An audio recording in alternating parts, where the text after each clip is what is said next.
Mrs. Funke Adebayo had exactly 11 days left to live, and only she knew it.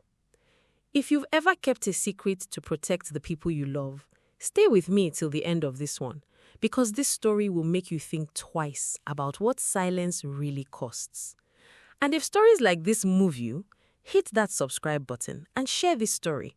We tell one every single week.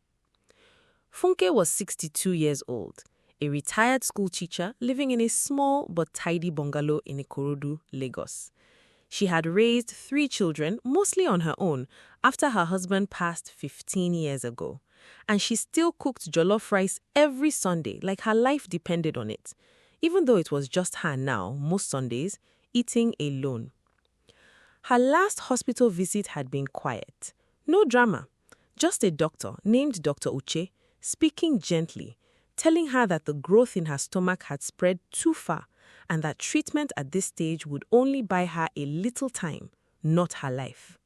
Funke had nodded, thanked him politely, and gone home to make pepper soup like the news was nothing more than a slight headache.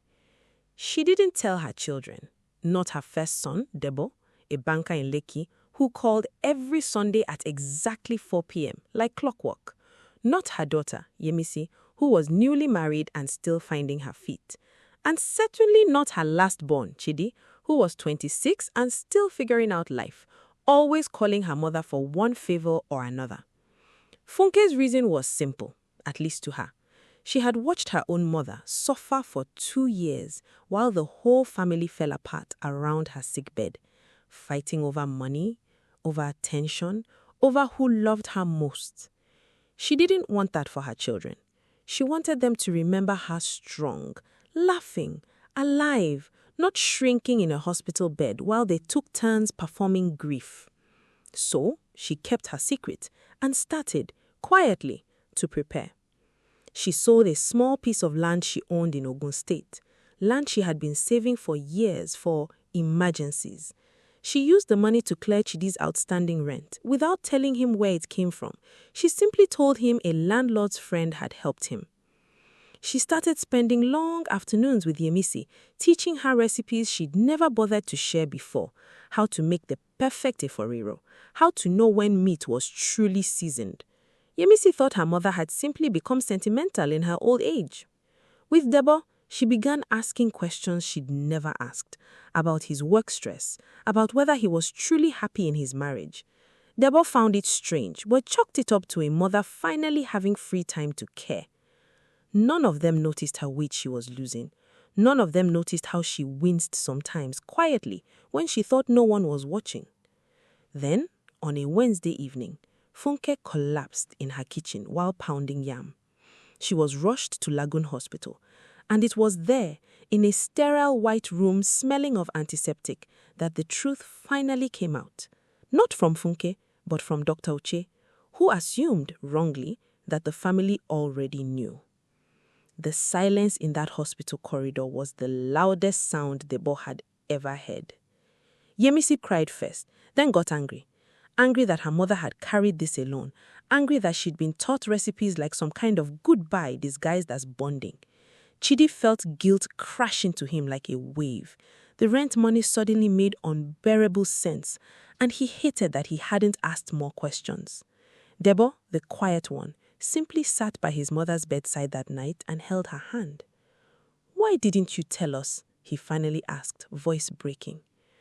Funke looked at her son, tired but calm. "Because I watched my mother die slowly, and I watched what it did to her children. I didn't want you fighting over my sickness.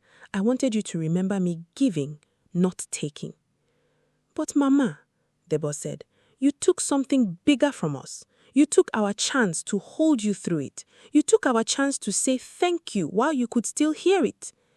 That sentence broke something open in Funke that no diagnosis had managed to touch. She spent her final weeks differently after that. Not performing strength, not managing everyone's emotions from behind a curtain, but simply present. Debo took 2 weeks off work, no explanation needed at the bank. Yemisi moved in temporarily, cooking badly at first, but cooking. Chidi finally asked the questions he'd never asked, about his father, about her mother's own childhood dreams she had quietly buried to raise them. Funke passed on a Tuesday morning, sunlight coming through her bedroom window, her 3 children around her bed, none of them fighting, all of them simply there. At her funeral, Debo said something that stayed with everyone who heard it. My mother thought protecting us meant carrying pain alone. She was wrong.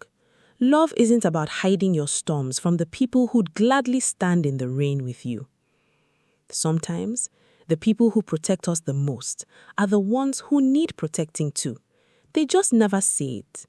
If this story touched you the way it touched us telling it, don't scroll away just yet.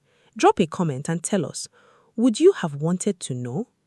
And subscribe, because next week we're telling another story that might just change how you see someone you love.